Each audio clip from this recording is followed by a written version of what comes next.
Sorry for interrupting. My debut is in 7 days and I can't wait to welcome you into the library. Expect whisper, horror ASMR, SCPs, and maybe a cursed fan fiction or two. Mark your calendars. The doors open soon, and once you enter, maybe you won't be able to leave.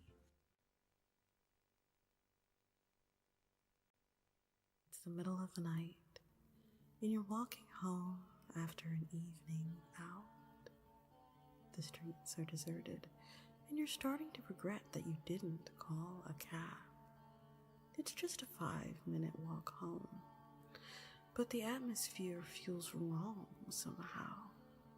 Dark and oppressive. The moon is too bright. The streets are too empty. You are not afraid per se, but you are walking fast.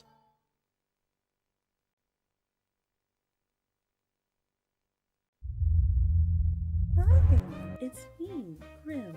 Sorry for interrupting. My debut is in 7 days and I can't wait to welcome you into the library. Expect whisper, horror ASMR, SCPs, and maybe a cursed fan fiction or two. Mark your calendars. The doors open soon, and once you enter, maybe you won't be able to leave.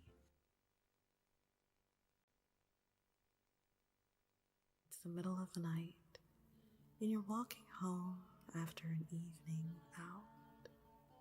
The streets are deserted, and you're starting to regret that you didn't call a cab. It's just a 5-minute walk home, but the atmosphere feels wrong somehow. Dark and oppressive. The moon is too bright. The streets are too empty. You are not afraid per se, but you are walking fast.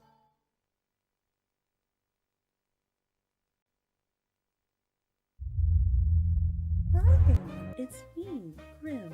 Sorry for interrupting. My debut is in 7 days and I can't wait to welcome you into the library. Expect whisper, horror ASMR, SCPs, and maybe a cursed fan fiction or two. Mark your calendars. The doors open soon, and once you enter, maybe you won't be able to leave.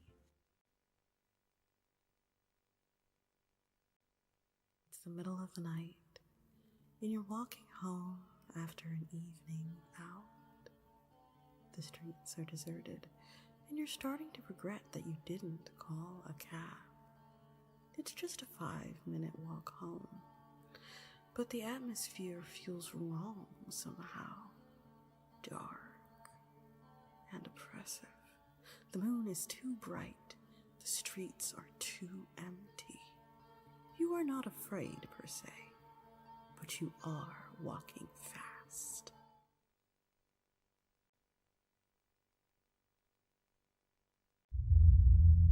Hi, it's me, Grim. Sorry for interrupting. My debut is in 7 days and I can't wait to welcome you into the library. Expect whisper, horror ASMR, SCPs, and maybe a cursed fan fiction or two. Mark your calendars. The doors open soon, and once you enter, maybe you won't be able to leave. It's the middle of the night, and you're walking home after an evening out. The streets are deserted, and you're starting to regret that you didn't call a cab. It's just a 5-minute walk home, but the atmosphere feels wrong somehow. Dark and oppressive. The moon is too bright. The streets are too empty. You are not afraid per se, but you are walking fast.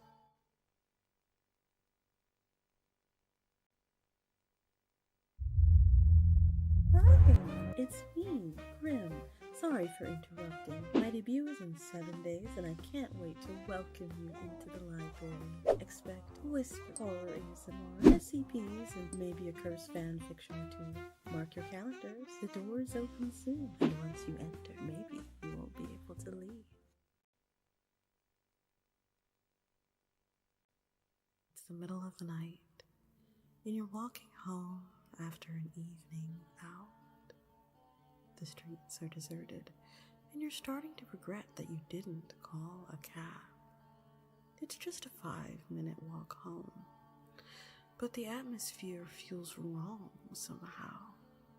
Dark and oppressive. The moon is too bright. The streets are too empty. You are not afraid per se, but you are walking fast.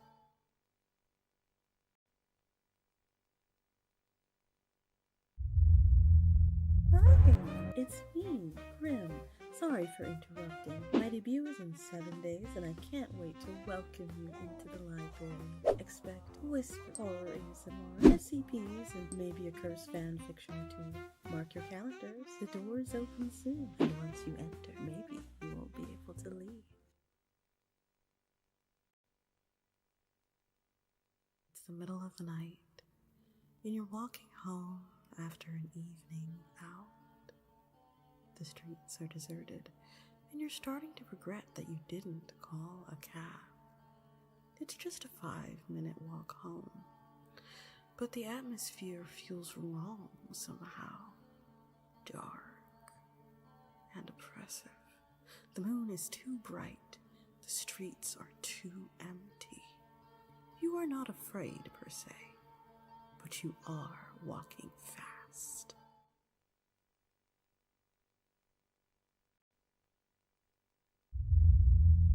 Hi, it's me, Grim.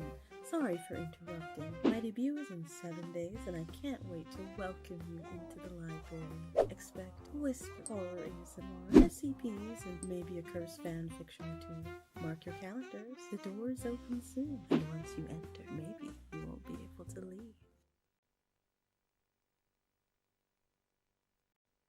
It's the middle of the night, and you're walking home after an evening out.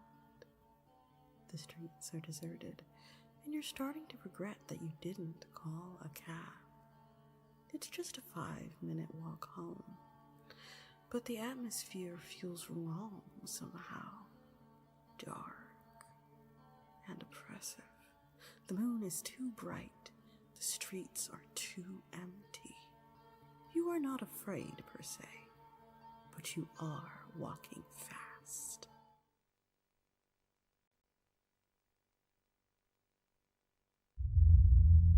Hi, it's me, Grim.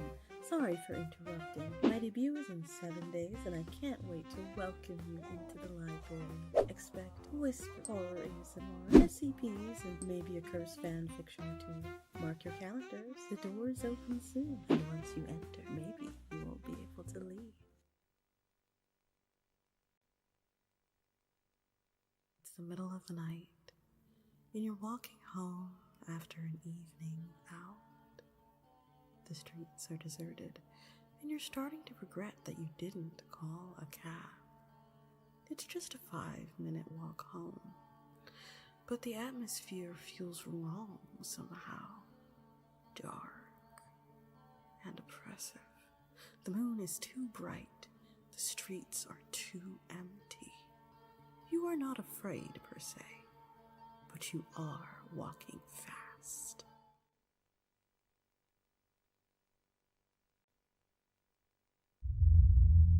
Hi, it's me, Grim. Sorry for interrupting. My debut is in 7 days, and I can't wait to welcome you into the library. Expect whisper, horror ASMR, SCPs, and maybe a cursed fan fiction or two. Mark your calendars. The doors open soon, and once you enter, maybe you won't be able to leave. It's the middle of the night, and you're walking home after an evening out. The streets are deserted, and you're starting to regret that you didn't call a cab. It's just a 5-minute walk home, but the atmosphere feels wrong somehow. Dark and oppressive. The moon is too bright. The streets are too empty. You are not afraid per se, but you are walking fast.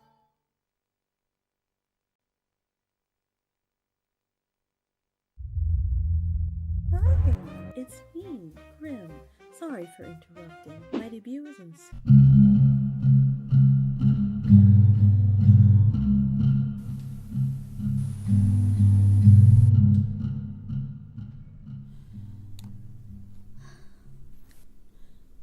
Hello. How are you, everyone? Today is a little ramshackle, forgive me. For some of you who are new here, I'm gonna turn up this just a touch. Excuse me.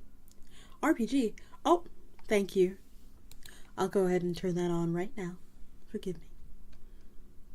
I'm sorry.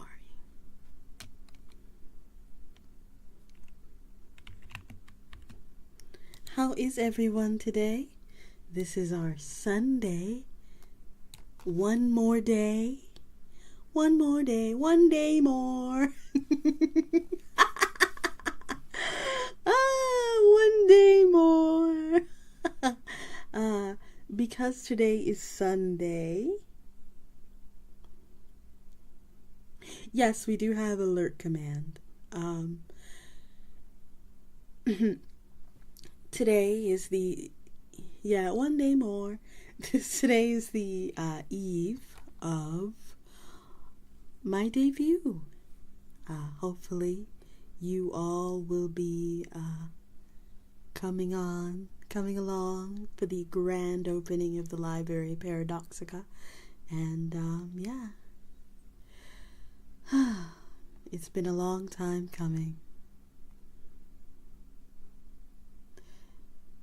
That musical is burned into my brain, soundtrack to my trips to school. It was actually my aunt's favorite play. While my grandmother liked Phantom of the Opera, the television should work now, by the way. But while my grandmother liked Phantom of the Opera, my aunt liked Les Miserables. And,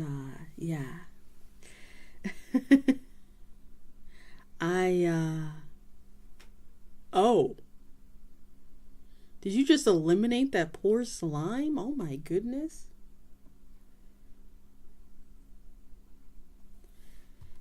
Okay. Yeah, let me just move this over for you. I just watched you kill that poor slime. He was just minding his own business, and then all of a sudden he was just dead. Oh, anyway, I'm so happy to see all of you today, and of course I forgot to find music and put music on, so if you'll forgive me a little bit, we can get you some music, okay? And you should notice that this model right here, this one, it's the final one. There are no other models past this one. This one's it.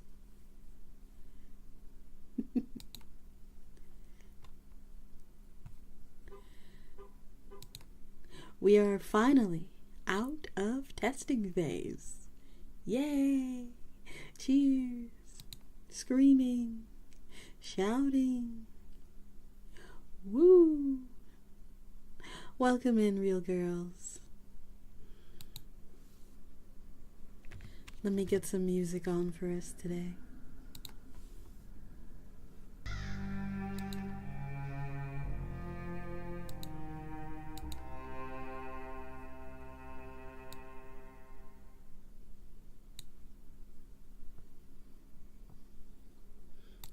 Where is that?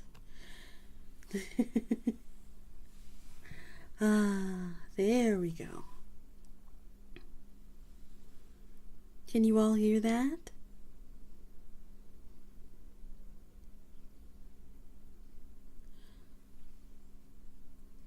Woo, baby, that's what I'm talking about. Woo! Oh, this would probably help, wouldn't it?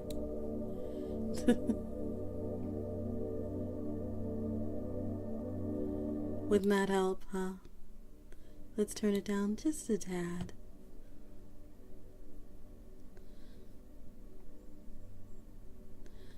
I think we are using the ASMR thing, and This needs to change. No, this needs to change to opera. The lowercase one. Okay. Wonderful. Now that you all can see, this has been a long time coming. Also, you didn't hear this from me, but a couple of the commands work now. I want to say a couple of them, because not all of them are in yet. Did you want a little taste? Since, y'all came early.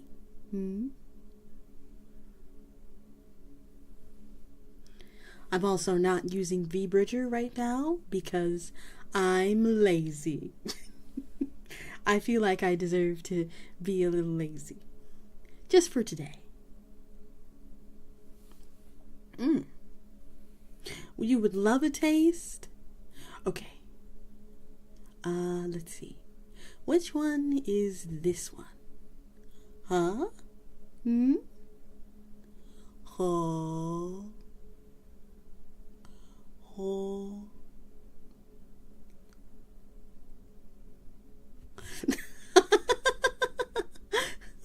It's the one for my bad jokes. Yes, it is. It is definitely the one for your bad jokes.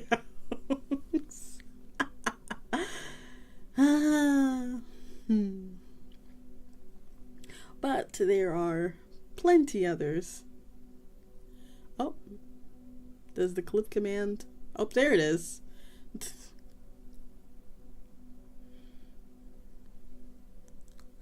I guess the two streaming programs were fighting over which one could clip first.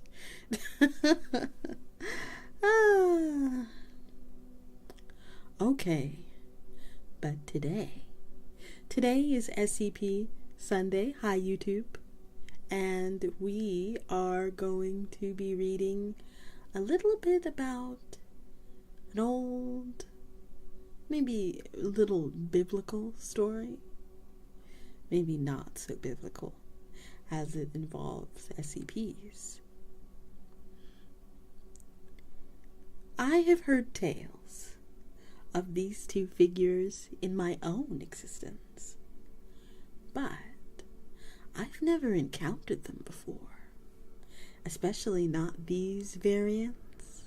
So, if you give me just a moment, I will pull up the first of our lovely stories for tonight, and we can get started.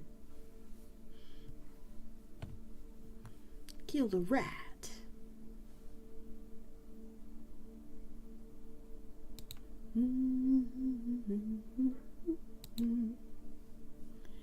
Okay.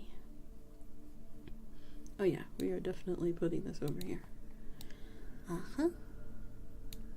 And now, I can have you guys.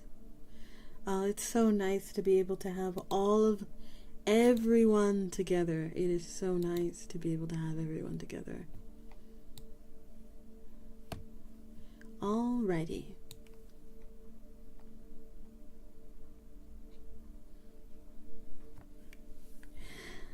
SCP-073. SCP-073, Object Class Euclid. Special Containment Procedures.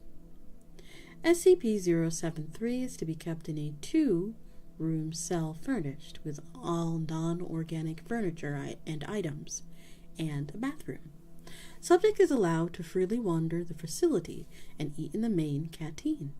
A tracking device has been attached to SCP-073's person and is not to be removed. Subject is disallowed any contact with the surface and is not allowed outside the facility.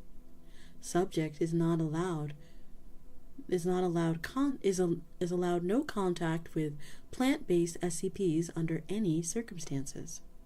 Violence is not to be used against SCP-073 under any circumstances. SCP-073 is currently kept in Site 17. Description: SCP-073 appears to be a heavily tanned male of Arabic or Middle Eastern descent in his early 30s, 185 centimeters or 6'1", tall. He is 75 kilograms or 165 pounds, with black hair and blue eyes. Arms, legs, spinal column, shoulder blades of the subject appear to have been replaced with artificial versions of unknown make and matter. Oh boy.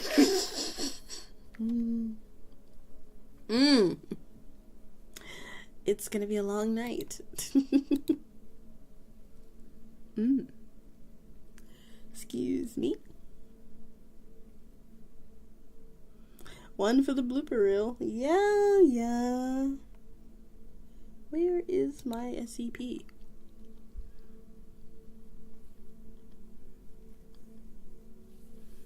Subject only takes notice of it when it is pointed out, and states it has no knowledge of how, why, or when these replacements took place, stating that it had them as long as it could remember. There is a symbol engraved in the forehead of the subject, which appears to be Sumerian of origin. The symbol has of yet been untranslated, and the subject appears distressed when the symbol is mentioned at all, refusing to speak on it. Subject does need to eat and drink on a regular basis, but is strictly carnivorous, owing to its effect on plant-based items. SCP-073, who refers to itself as Cain, is generally polite and genial to all who speak to it, though it has been described as being cold and somewhat mechanical in its speech. It is helpful and enjoys aiding personnel in their daily actions, whatever they may be. It has detailed knowledge of ancient to recent events in history and most commonly spoken languages in the world, including ones that have since died out. Subject has professed having a photographic memory, remembering word for word all text in an 800-page dictionary that was flicked through in a minute and a half. It has scored above average in all intelligence tests given to it. SCP-073's presence is amicable to any and all life grown in soil, causing death to any such life within a 20-meter radius. Any land SCP-073 has walked on, and within the 20-meter radius, becomes barren, as all anaerobic,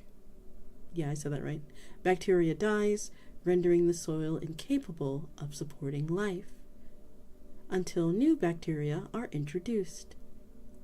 Anything that is derived from soil-grown life, such as wood, paper, immediately rots and disintegrates on the touch of SCP-073.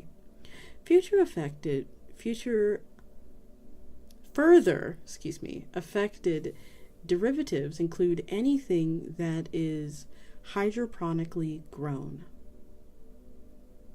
Violence directed towards SCP-073 reflects any damage inflicted on 073 back on the attacker. Although SCP-073 remains unharmed. This applies to any damage directed at SCP-073. Attempts to get tissue and blood samples have proven futile.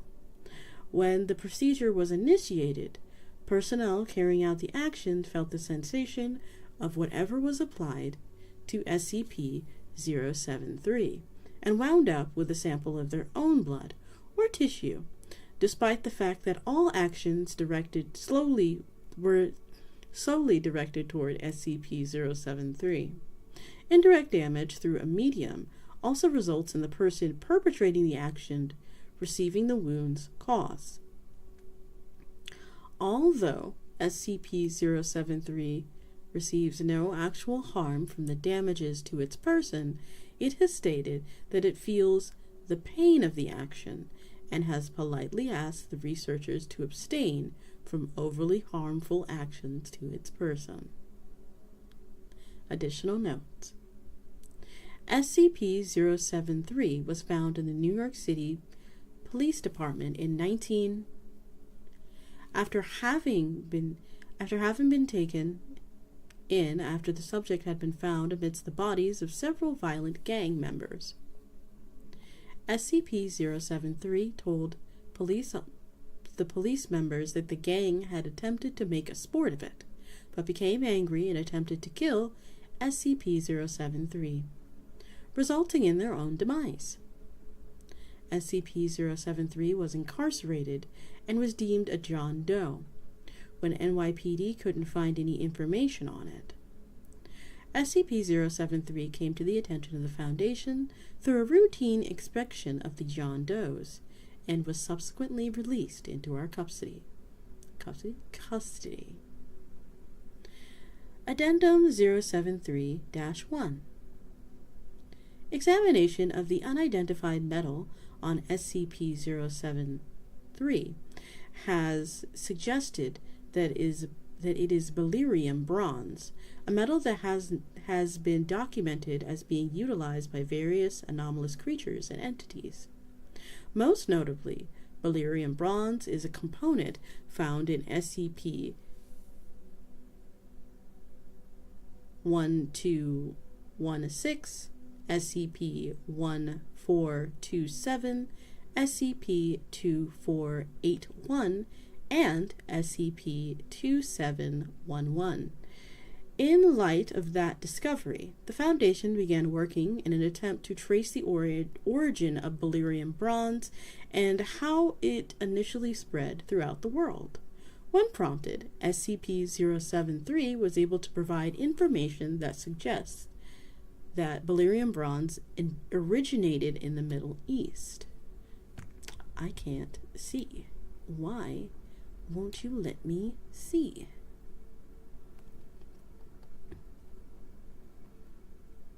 Although the exact point of origin has yet to be determined. 1 second, I gotta resize the window. There we go. Are you kidding me? It's just bullying me now. Anyway. Though the exact point of origin has yet to be determined. Further research into the origin of beryllium bronze is currently ongoing.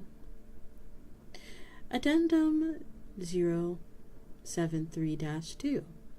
In light of SCP-073's indestructible nature, photogenic memory, and general will to please, High Command have deemed that all information is to be backed up on 073, ensuring that it's not lost in the event of a catastrophe.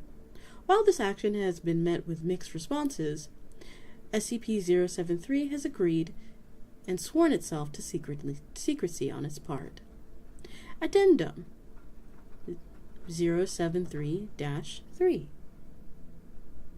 When information concerning SCP-076 was brought to the attention of SCP-073 for backing up, the subject showed familiarity with the information, although was declined to adding to it, despite the fact that it stated it already knew all about SCP-076. Then it stated it would be better for all parties involved that it not meet 076. Huh. Well, that's weird. So obviously, this is Cain. So I assume that 076 has to be Abel, right?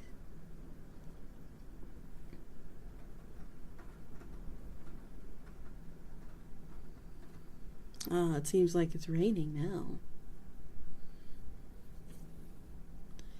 So we get... Ah, that would be correct. See? I'm a smart cookie sometimes. Sometimes.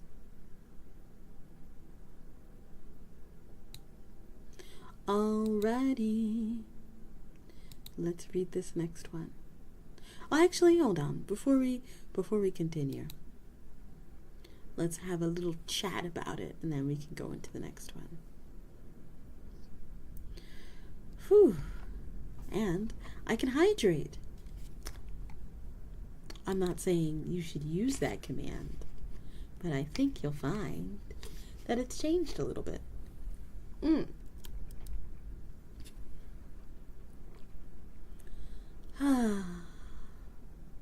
It's in the channel points.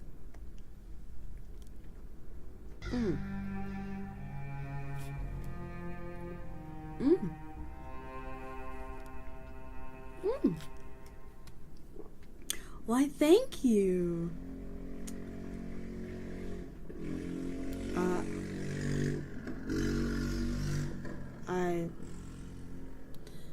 Well, that definitely was a thing. But thank you for this.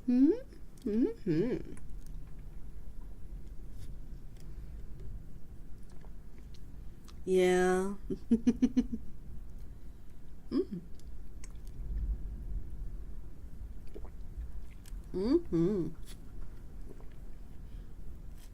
Very swish, I know.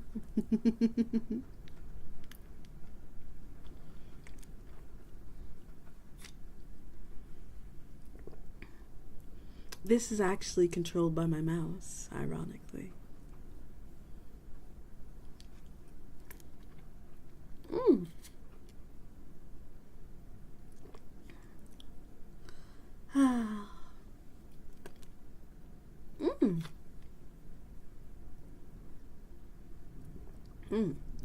And don't worry, we have plenty of surprises tomorrow.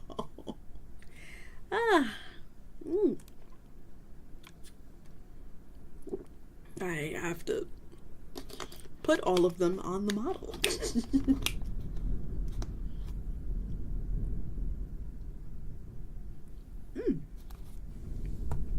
Excuse me. Alrighty. Oh, wow.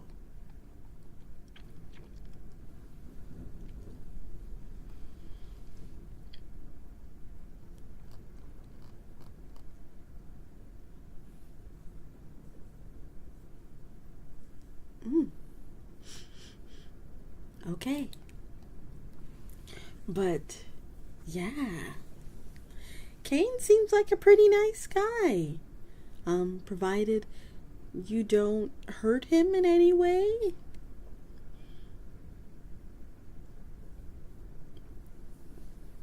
What if you, like gently scraped the inside of his cheek with a spoon? Would that count as hurting him, or?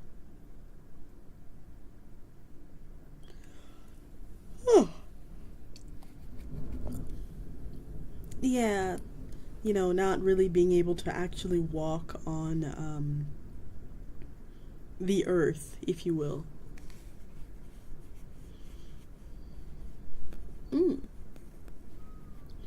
But let's find out a little about his brother. Let me see. Let me put that away for now. Thank you for the hydrate redeem, by the way. I was very thirsty. Let's get started.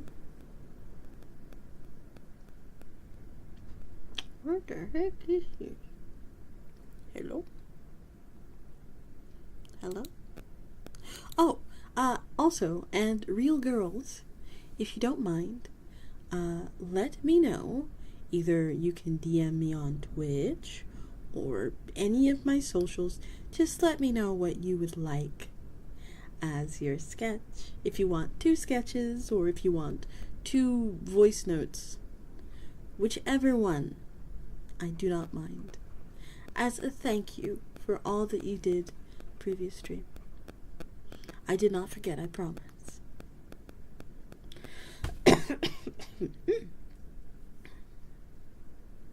I was having a rather rough day yesterday, so please excuse my coughing. It also looks like I have 5 minutes to read this, but from Dr.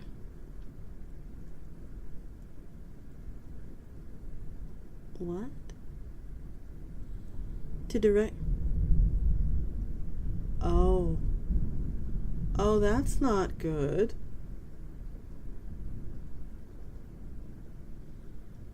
From Dr. to Director Maria Jones, Record Keeping and Information and Security Administration. Subject: Revision of SCP-076 SCP file. I have to go on record as saying that I seriously object to the proposed revisions of SCP-076 Special Containment Procedures file. I know Redact All Important Stuff already claims it's a security risk, but you and I know it's just top brass trying to sweep their biggest and most embarrassing mistake under the damn rug. Omega-7 happened. It existed. Those people died because you screwed up. And you can't change that, no matter how hard you try to hide it.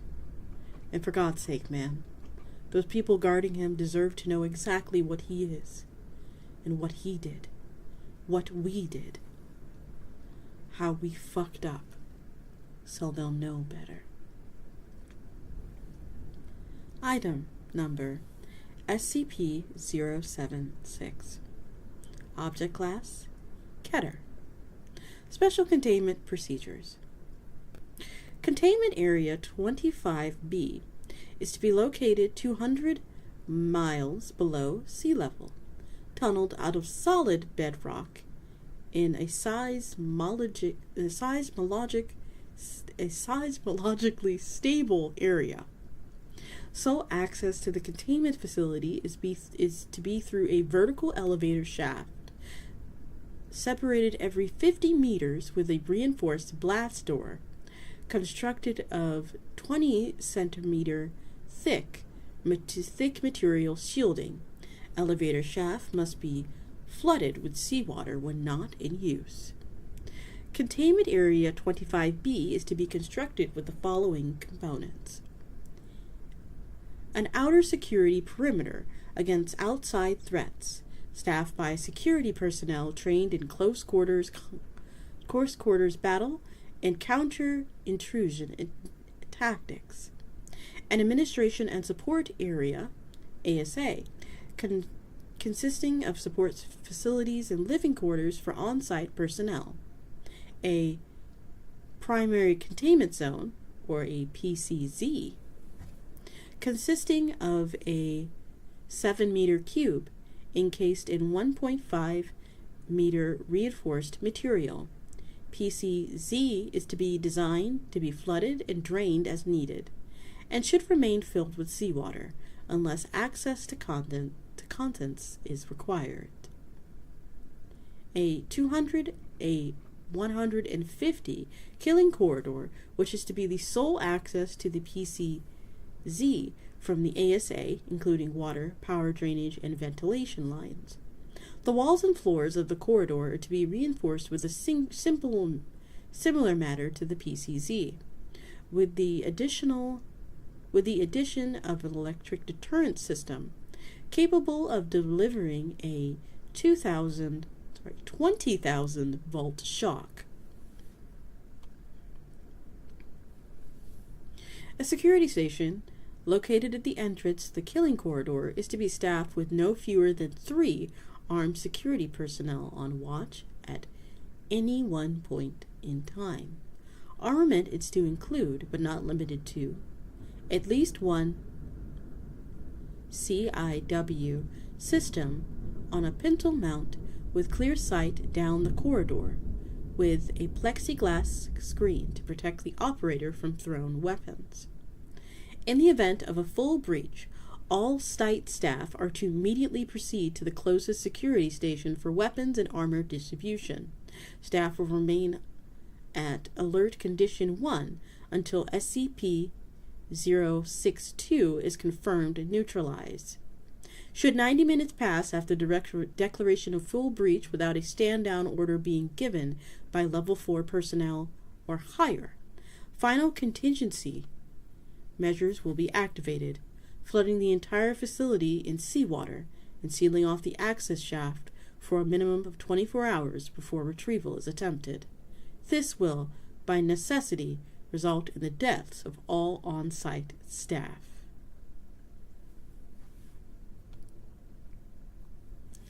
SCP-076 consists of 2 components: a stone cube, so that is SCP-076-1, and a humanoid entity, contained within SCP-076-2. SCP-076-1 is a 3-meter cube made of a black speckled metamorphic stone. All surfaces outside and within SCP-076-1 are covered in a deeply engraved pattern, corresponding to no known civilizations. Radioscope analysis indicates that the object is approximately 10,000 years old. A door located on one side, sealed with a 0.5 meter in width lock, surrounded by 20 smaller locks in a circular pattern. As of yet, none of the keys have been found, making the door impossible to lock once opened. Interior temperature is approximately 93 Kelvin and cannot be altered by any means, externally or internally. Directly in the center of the room is a 2.13 meters tall stone coffin, held in place and sealed shut by several chains of unknown make and substance, which are attached to the inner corners of SCP-076-1. SCP-076-2 resembles a lean Semitic human male in his late 20s. His hair is black, his eyes are gray, and his skin tone olive. SCP is 1.96 meter in height and 81.65 kilograms in weight. Numerous tattoos depicting arcane and occult iconography are present over his body, mostly leering in demonic faces, ranges from subtle to openly ostentatious. Subject, when encased inside SCP-076-1, is technically dead. However, occasionally, SCP-076-2 will awaken, effectively reanimating, complete with all vital processes needed to sustain a human being. The subject will then attempt to leave SCP-076-1. If successful, the subject will enter a trance state and seek out the nearest human being, ignoring all other living things in the process.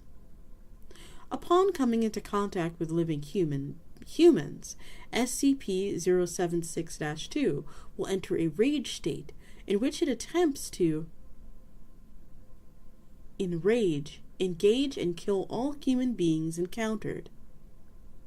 To date, only the subject's death has been shown to be effective in ending these rampages.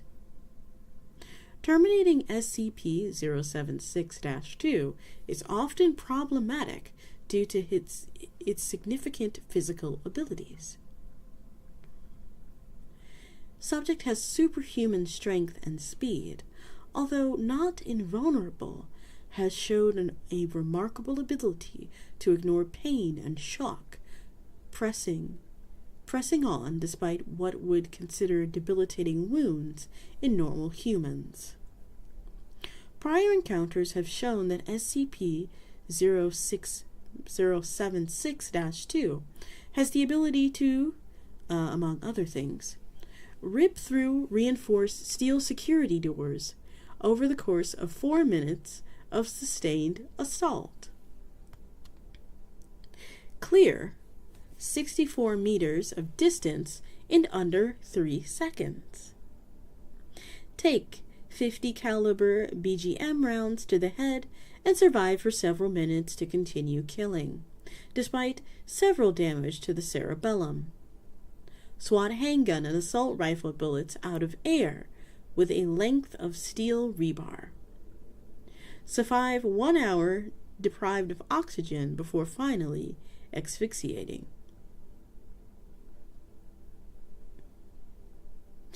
SCP-076-2's most unusual ability, however, is its ability to apparently materialize bladed weapons out of nowhere. Slow motion video reveals the blades in question are actually pulled from a miniature dimensional rift called a small space, described as a small space. Oh, wait. Are we in ads right now? Okay, looks like we are in ads. So, let's take a brief break. How are you? Are you doing okay? I had a really, and I really do mean this, rough evening. Oh, yesterday was so bad. The worst, in fact. It was just, whew. I woke up and, I tried to eat something. I tried to drink some blood, and it was just not happening. I tried to have, a little bit more of a sip, and no.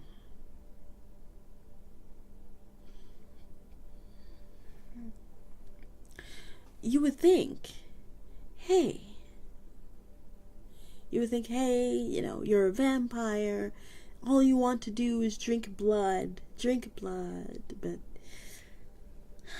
sometimes it's not about the blood. It's about wanting to relax. Blood to me is ever since, being altered by the library itself. Blood to me is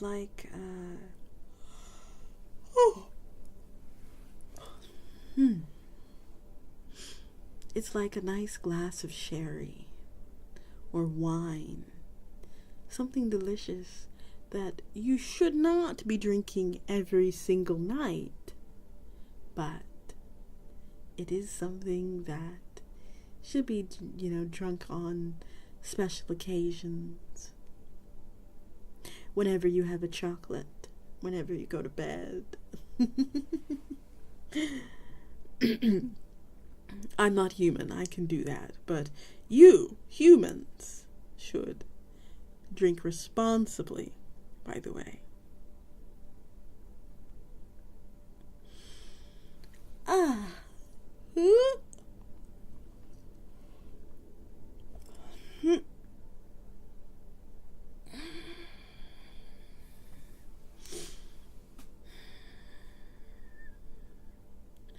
Okay. I think today might be a shorter stream, actually.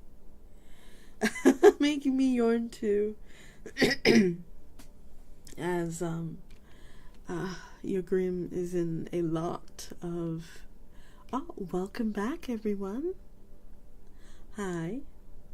Your Grim is in a lot of pain, so I want to make sure that I'm rested up and that everything is ready.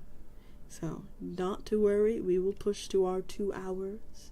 You will get your 2 hours. You will get your flesh. But, before then, though, I just wanted to let you know we probably will not be going to 3 hours today. But that's okay. Alright. Let's continue.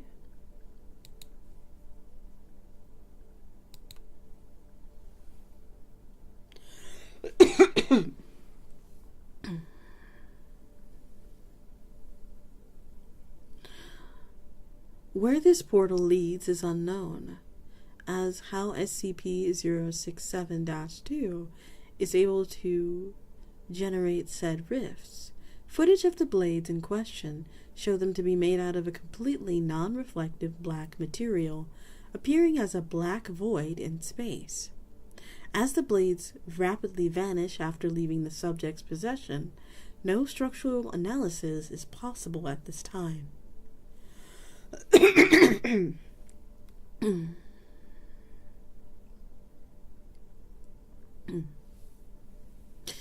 SCP-06-2 has been effectively...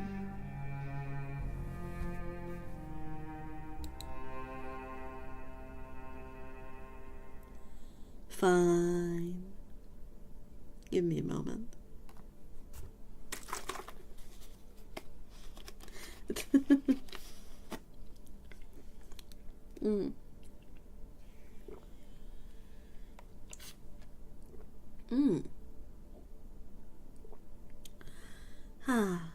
Thank you.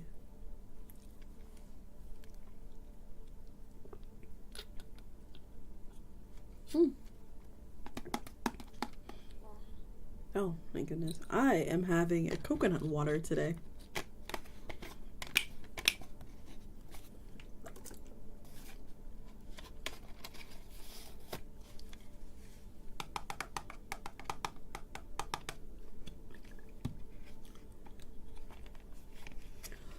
Oh.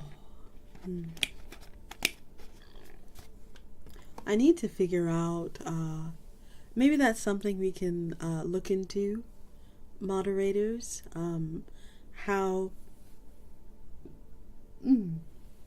streaming permission works when it comes to, like, reacting to things, because I would love to do Marble Hornets. I think that would be a swell time. Don't you agree? A swell time?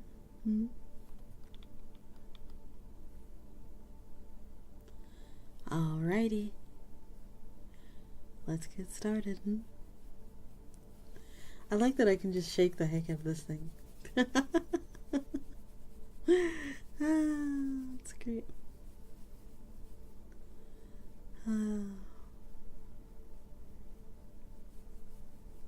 Alright. Let's continue.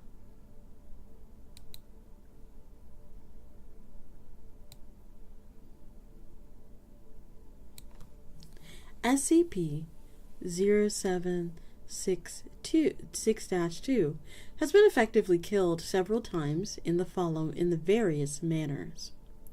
Sustained fire from multiple heavy caliber machine guns. Asphyxiation. Crossed between 13.6 metric tons of elevator equipment for use on SCP-067-1. Cremation through a thermite TH3 grenade placed directly inside SCP-076-2's open chest cavity. During the worst breach to date, Containment Area 25, which previously hosted SCP-076, was forced to detonate its on-site warhead as a last attempt to contain SCP-06076-2 while it was attempting escape, resulting in total destruction of the site and all on-site personnel. SCP-06776-1 survived.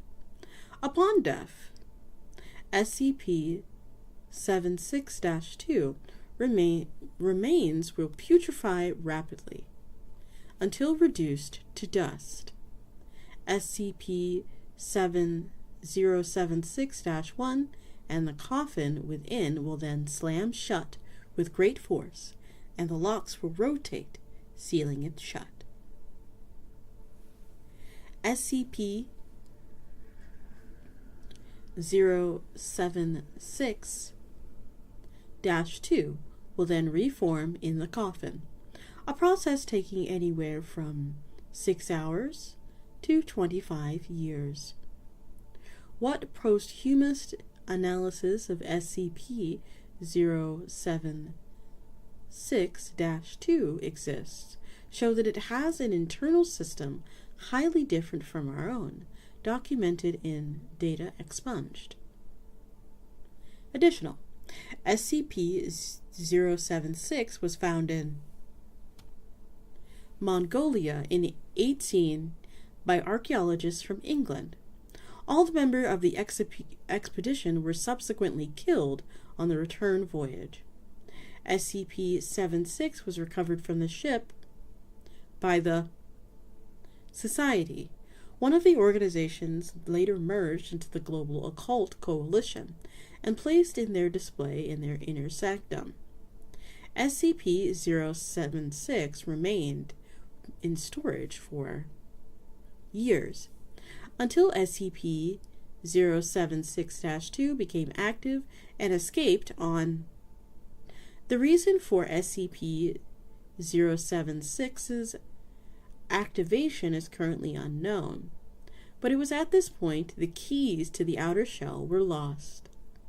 A massive manhunt lasting 3 years and took place until SCP-076-2 was incapacitated by killing it, causing it to reform inside SCP-076-1, then retrieved and secured by the agents of the SCP Foundation.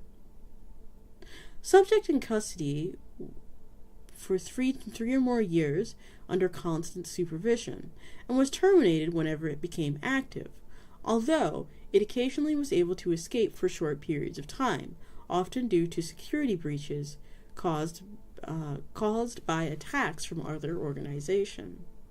The Foundation's death toll due to this was data has been expunged.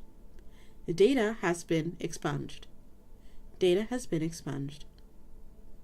After the last incident, the current procedures regarding SCP-76 were implemented, although they are upgraded regularly with the increase of technological standards.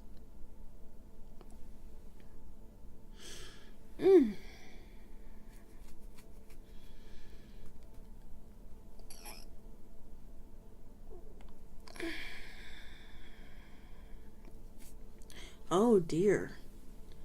He seems a little... Oh, there's an addendum here. Hold on. Give me a second. Oh, wow. Looks like it's classified, you guys.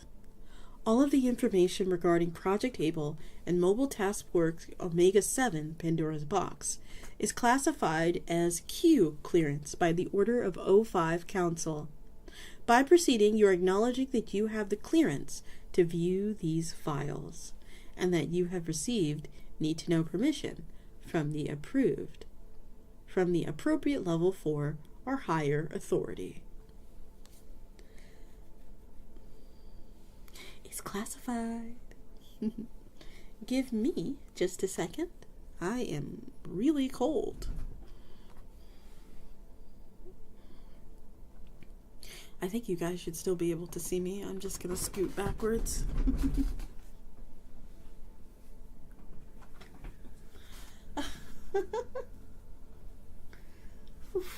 It is. It's a cold one.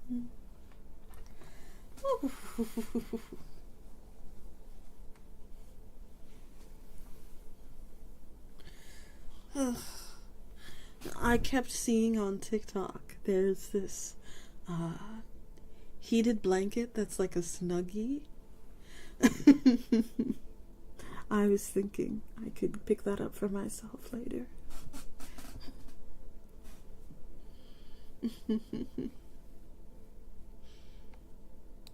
Alrighty. Oh, let me get rid of this for us. Wonder what the... Oh! You didn't see that? You didn't see it? It was a trick of the light. It was a trick of the light, right? Trick of the light. Yeah, data has been expunged. That's the type of thing we're moving on. The data has been expunged. Time for the amnestics.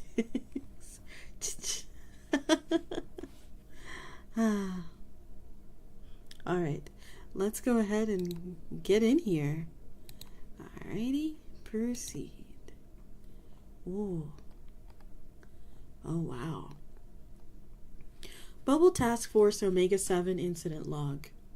From Director Maria Jones, Record Keeping, Information and Security Administration, to Level 4 Administrators. Subject: RAISA Update to Security Protocol RE Supplemental Information RE SCP-076. File Name: Addendum 076-1 Project Able and Mobile Task Force Omega 7. Prior classification 05. New classification Level 3. Need to know basis. Effective date. Psychological profile of subject SCP-076-2.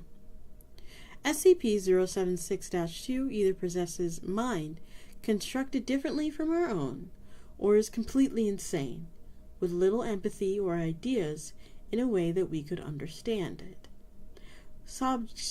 Concepts such as sex, love, and equality are completely foreign ideas to SCP-076-2, or at least in comparison to its way of viewing them. Subject has shown that it is completely disinterested in sex, barely differentiating between genders, except as a form of a visual indication. And while the subject has admitted to greatly enjoy the act of killing, causing pain either emotionally or physically, holds no attraction to it. In short, a perfect sociopath.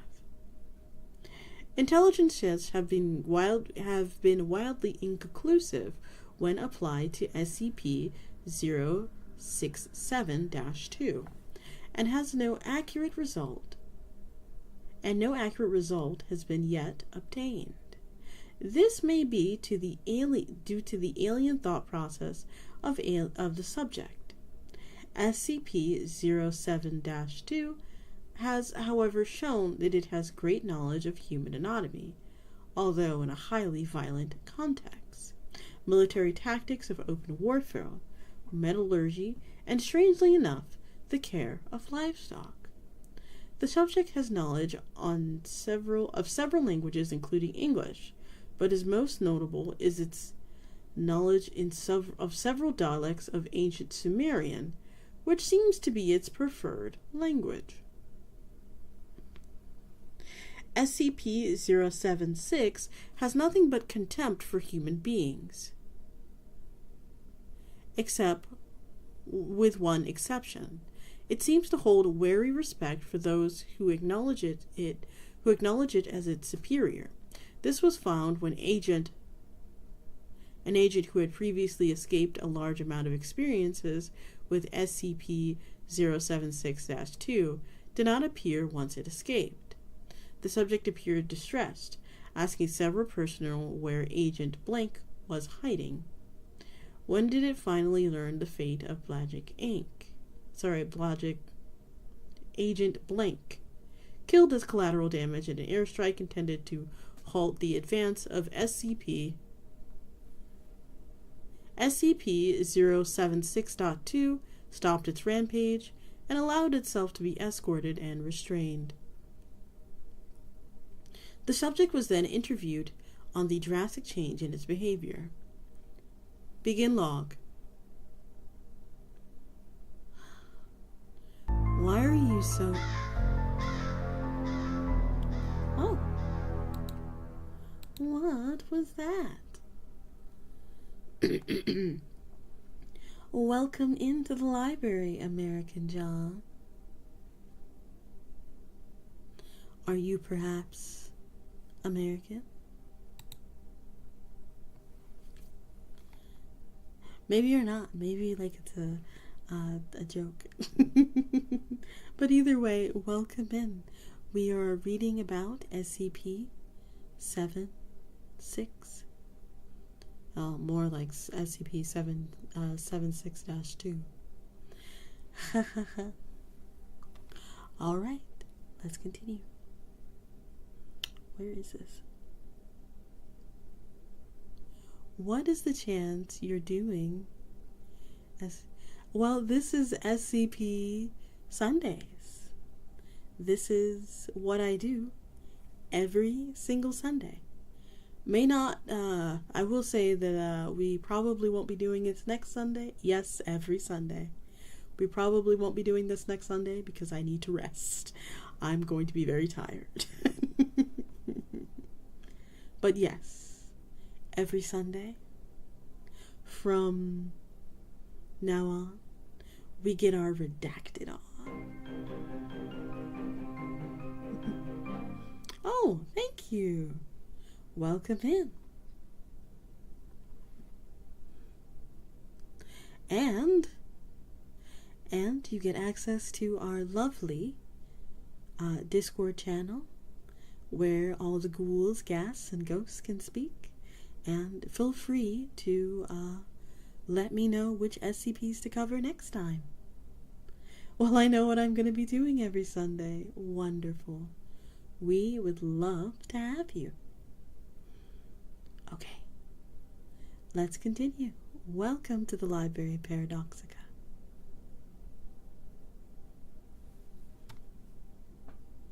Alrighty then.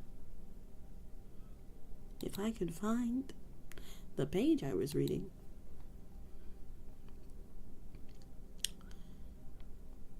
Begin log. Doctor, why are you so interested in the death of Agent SCP-076-2? The subject begins swearing in ancient Sumerian. Why does the death of his brother bother you? You have killed many humans before. Why is he so... Is cut off by SCP-076-2. SCP-076-2. Now speaking English. Different? Because unlike you, Sumerian word untranslated, he was a challenge, a real enemy. Doctor, why would that be good for you? Every time you have awoken, you've tried to escape. He was responsible for apprehending you several times. Surely you must be glad that he is dead. Excuse me. SCP-076-2. I would hardly expect you to understand. Do you know he managed to shoot me in the head over times? A man like that deserves to die in combat, so close to his opponent that he could feel his breath, not in some Sumerian words untranslated. Destruction ordered by cowardly kings and princes safe in their palaces. The rest of you, SCP-076-2 spits, you disgust me. I don't even have the urge to strike you down. The subject is silent from then on, refusing to speak or record. End log. This indicates possible psychological inlet into SCP-076-2's mind and a possible control mechanism. Given the massive drain on resources SCP-076-2 causes excuse me, due to its escape attempts, and considering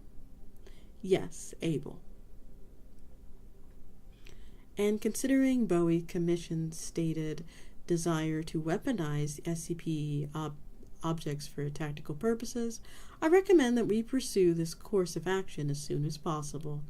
Dr. P. G. From Dr. to Dr. P. G. Project Omega 7. Subject. He said yes. Yes, we have also covered Kane as well. Project Proposal. Mobile Task Force Omega 7. Pandora's Box. Mission Statement. Support of SCP-076-2 ABLE in the field in high-risk tactical situations. Task Force Organization. Task Force Special Asset ABLE. Task Force Leader 10 to 20 field agents divided into 5 teams, 3 to 5 each. Members of the team are to be personally selected from the elite agents by Subject ABLE himself in order to maintain a smooth relationship between the artifact and the mundane elements of the task force. Security Protocol. SCP-076-2 ABLE is to wear a device attached to the neck that, if triggered or tampered with, would immediately detonate, terminating SCP-076-2 by way of complete destruction of the spinal column, trachea, and all major blood vessels in the neck. A tracking device has also been attached to SCP-076-2's person. It is to refrain from killing unless ordered to do so, and is to avoid causing damage to the organization's facilities. Armament and equipment. Team members are to be armed and equipped in accordance with the MTF doctrine. As Subject ABLE has shown no inclination to use firearms, or, in fact, no understanding of their use or tactical implications, he is instead to be armed with one or more edged melee weapons of his choice. Addendum. For God's sake, find these guys something to do. ABLE is getting bored, and he started putting his team through live fire exercises. They get bullets, he gets training weapons. Have you ever seen someone break a man's jaw using a Nerf sword? He is not going to stop until someone gets killed. Doctor.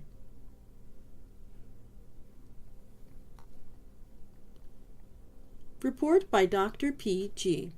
Project Omega 7.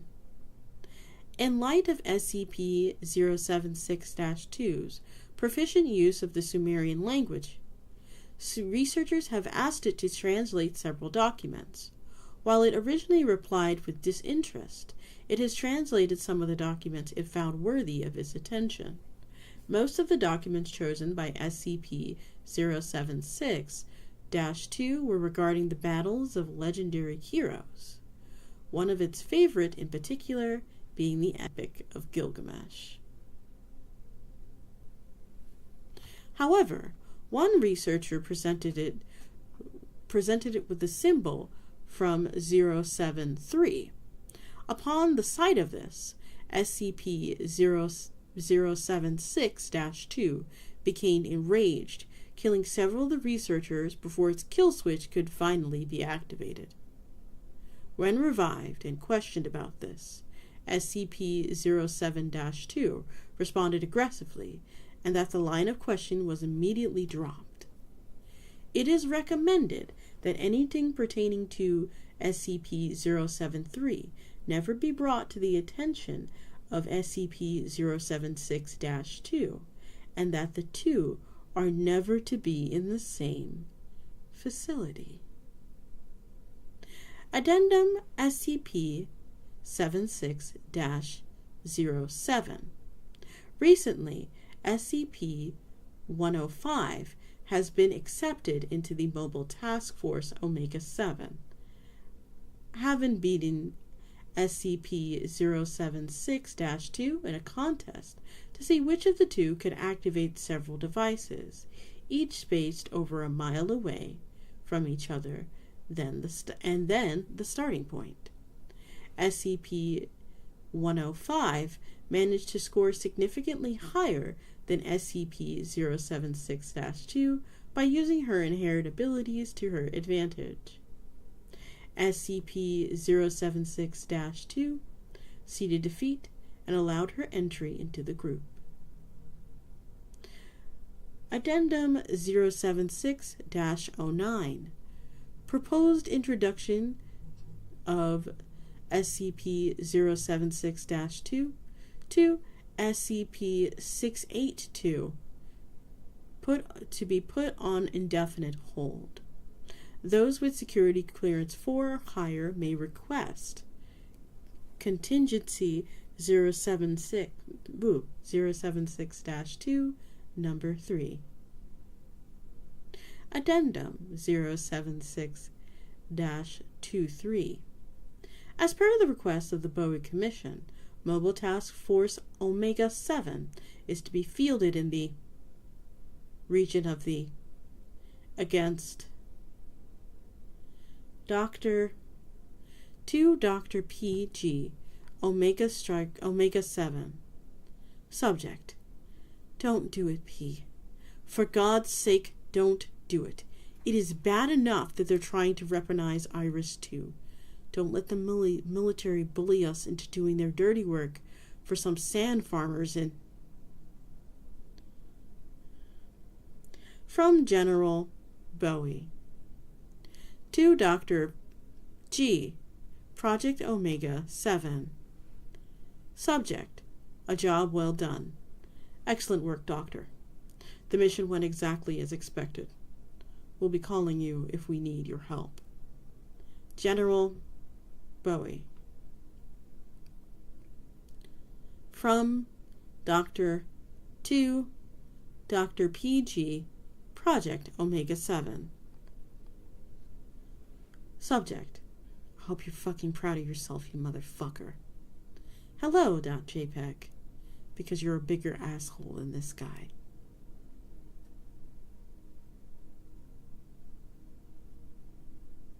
From Dr. PG Omega 7 to Omega 7 Team. Subject: Reassignment.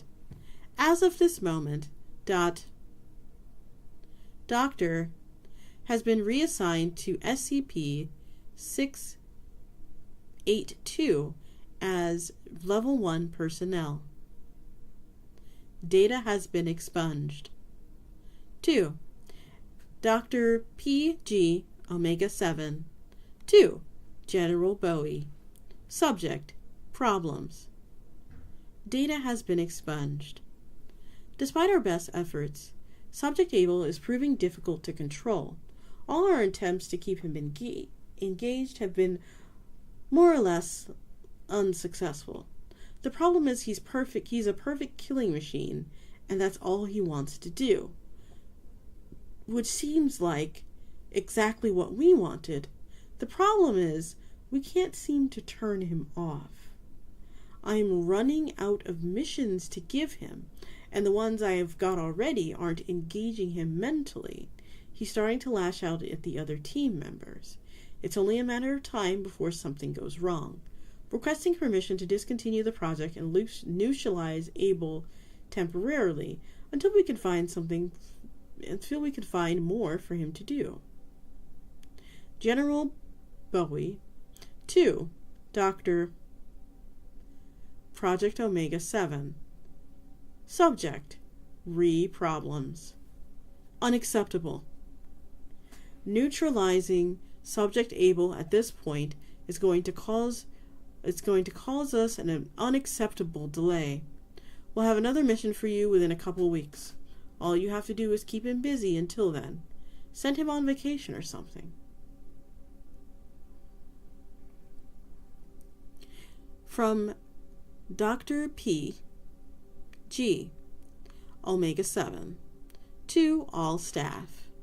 This is an automated alert. SCP-076 has disabled the explosive collar failsafe and has gone out of control. All staff to high alert. Further requests as evidence warrant. From Automated Defense System. Containment Area 25 to all sites. Subject. Final option engage. This is an automated message, do not reply. As of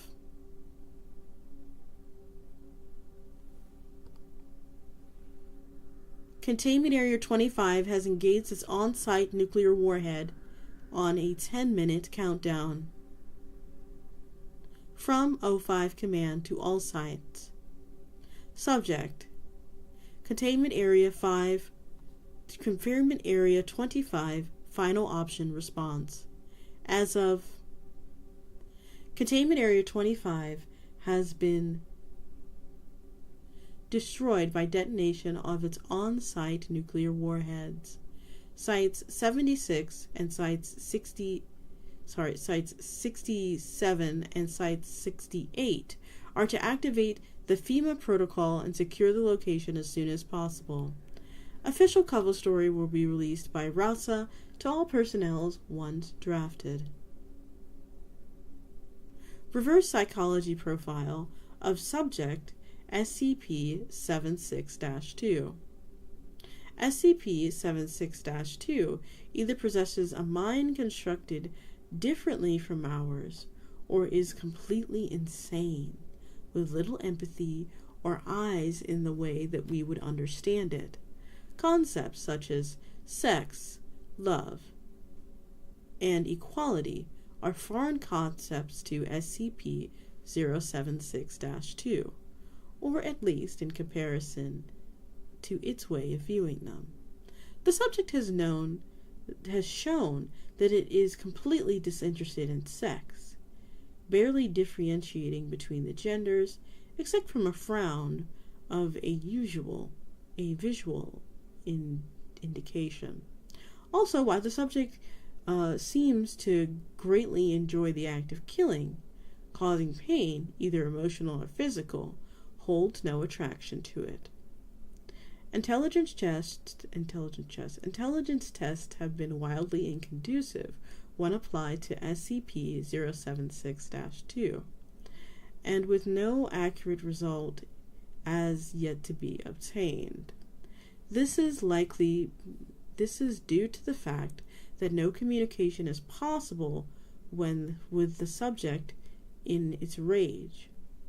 The subject displays knowledge of several languages, including English, but its most notable is the several dialects of ancient Sumerian, which appears to be his preferred language. I think it is. SCP has had nothing but contempt for humans.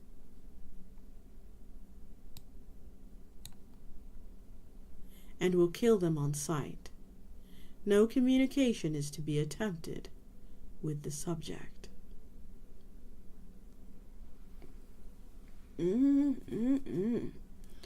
He seems kind of bad news, huh? Real bad news. It's just very, oh, yeah, definitely a very violent person, you know? Whew. Omega 7, those were the bad old days. You know it, right? Oh my goodness. Just, it really seemed like they tried to weaponize this crazy killing machine, and he promptly reminded them why he shouldn't do that.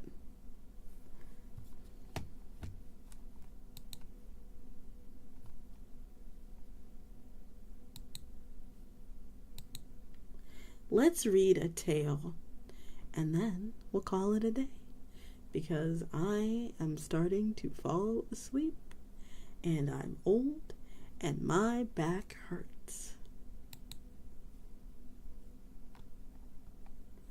Oh, geez. You still wouldn't get that in the modern Foundation.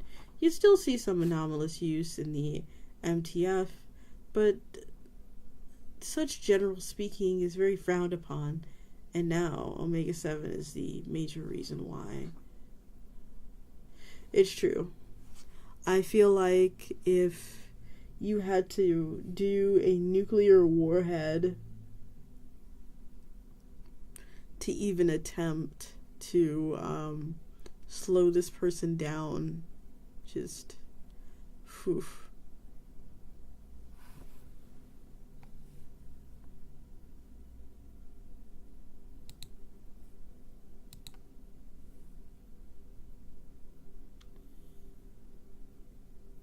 Maybe God will forgive you if we both beg.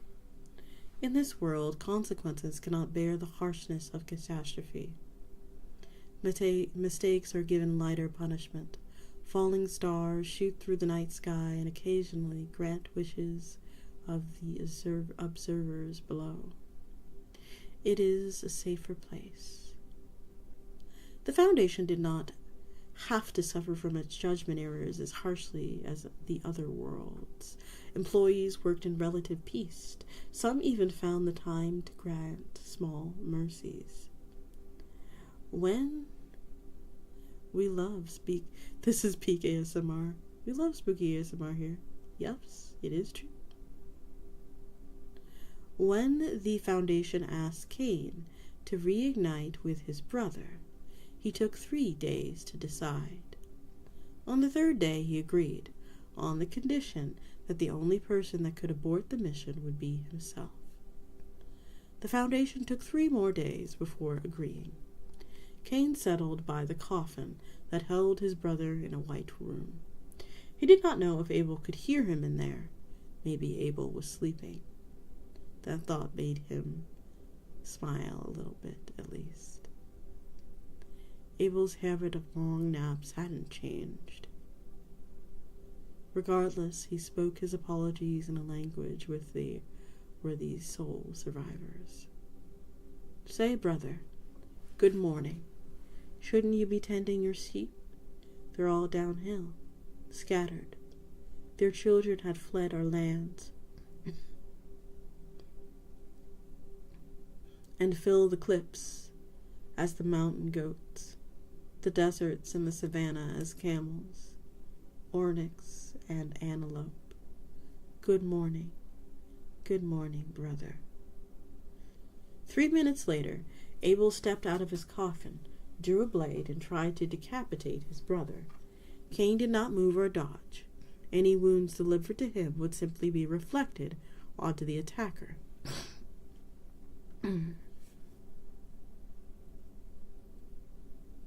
Cain coughed and ran his hands over his own neck and winced. Good to see you, too. Every 2 days, Abel would leave his coffin and try to kill his brother. Sometimes, Cain talked to the coffin. For 2 months, this futile attempt at discussion was all they had. Eventually, Abel's anger simmered down long enough to allow a question from his lips. Why, Cain? Why are you here?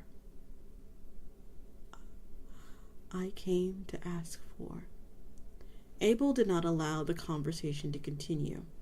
This went on for another month.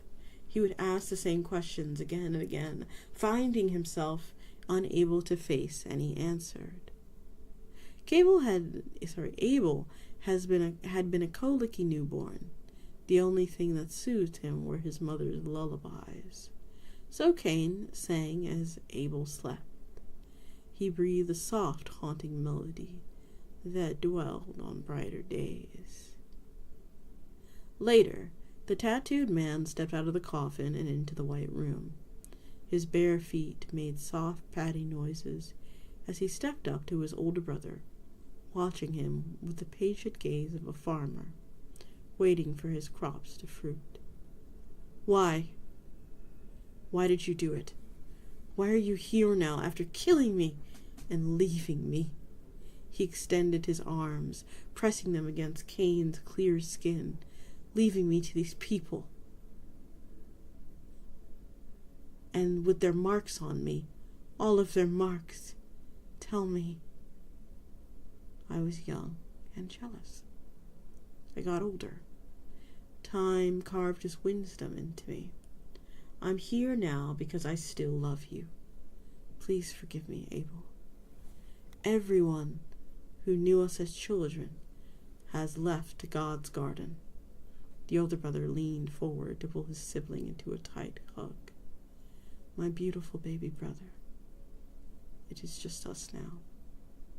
Abel drew a blade, clutched at the hilt, then let go. He leaned into the embrace, clinging tightly. It's not fair. It's not fair. You are so untouched. I cannot leave a single wound on you. He spoke, soft as moonlight. And yet, look at me. Look at all the things done to me. You used to be my hero.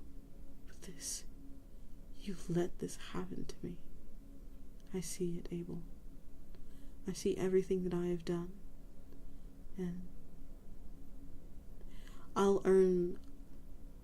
I'll take full responsibility. I'll earn my title back if you'll have me. This, I promise, with everything I have. Cain swaddled his brother in his arms, rocking him back and forth and stroking his hair. Abel clutched Cain's shirt, his body trembling as he wept. His fingers began to soften and collapse into dust. His brother continued rocking him as he too crumbled. And by the time their tears reached the floor, they could only wet the dust that remained. Oh.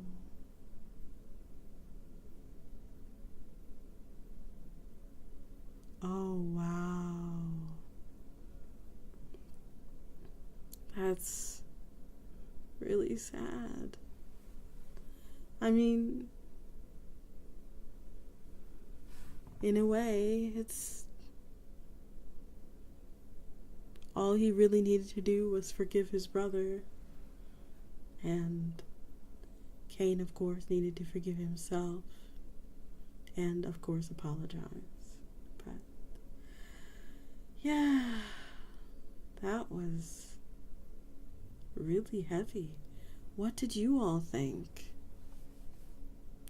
Also, I think I read through a ad. I apologize.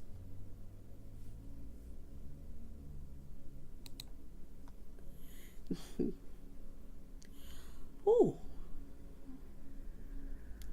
I think we have time for maybe one more story.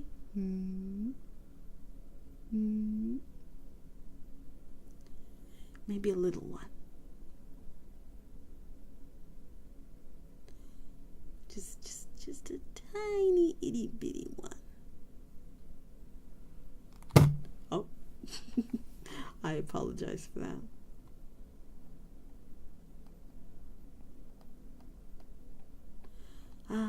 But the next time you see me, it'll be in the library Paradoxica, and it would be my debut. Are you excited for that? And all the rest of my mouth myzemes, because, myzemes, vizemes.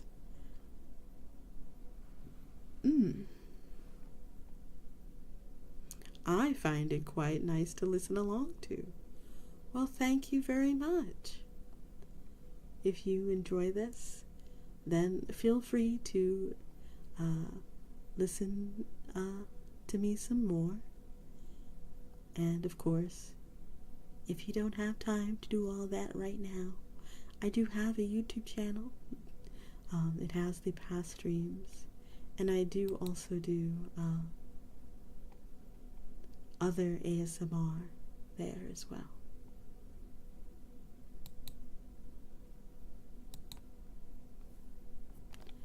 Okay. Ooh, The Stars Do Not Wait For You is a little long, but we're still going to read it anyway.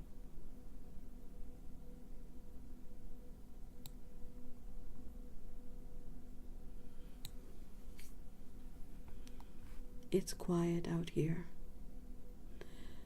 The desert sprawls from horizon to horizon, where purest white meets twilight red.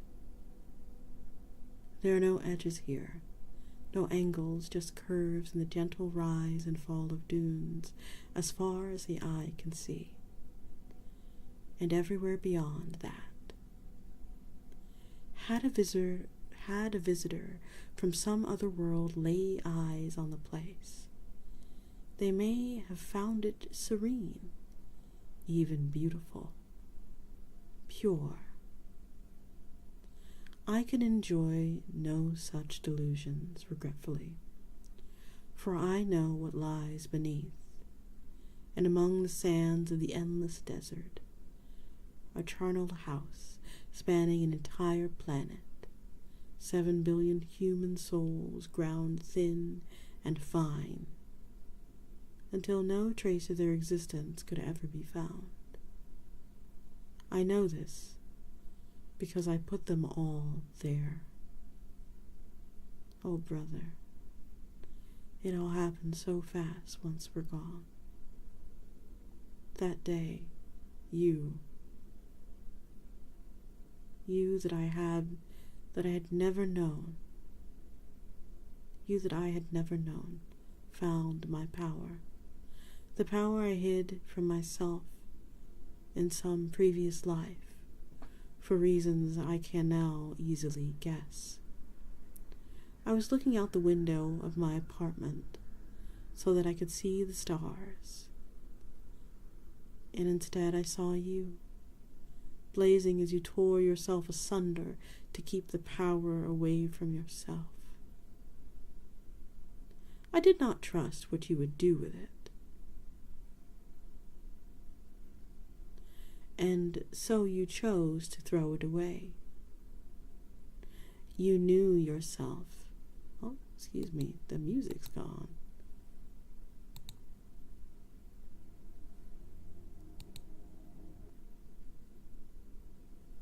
Thank you.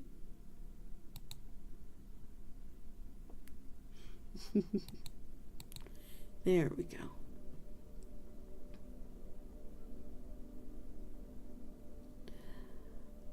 Blazing as you tore yourself asunder to keep the power away from yourself. You did not trust what you'd do with it, and so you chose to throw it away. You knew yourself all too well, as I suspect I did too at one point. By all accounts, I should not have been able to see you from my apartment, for my apartment was truly a tiny containment cell, about half a mile underground. But such considerations never meant much to one living entirely in his own world. When I saw the moment of your demise, I became aware of myself for the first time in I have no idea how long.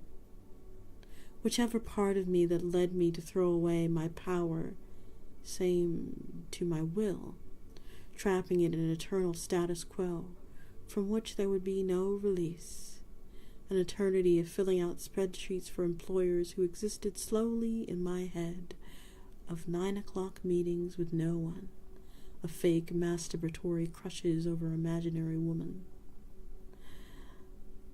an eternity of tired, grinding mediocrity.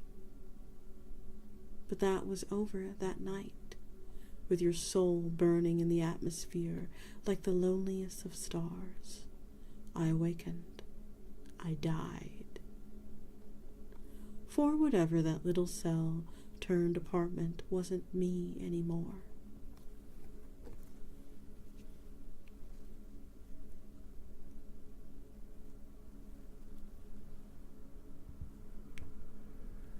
I was never more than an earthworm, distinct from all the rest, only that I had a little more control over the soil which I crawled. They never thought me more than a minor reality bender, a bundle of introverted powers and neuroses that were very unlikely to ever pose any serious threat. But they were right. The person I was, SCP-1915, they called me. But I was never anything other than that. But SCP-1915 died that day, watching a fallen star. The thing then swatted the guards posted at its cell like they were lesser than gnats that raised Site-17 into this fine white sand that is so warmly beneath the feet was something else. Not an entity that would imply a personality, and this thing surely has none. Not a purpose, for there was no purpose behind its actions then, nor will there be for any of its actions to come.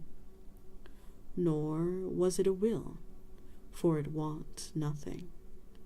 Not vengeance, not dominion, not freedom, not even simple power. No.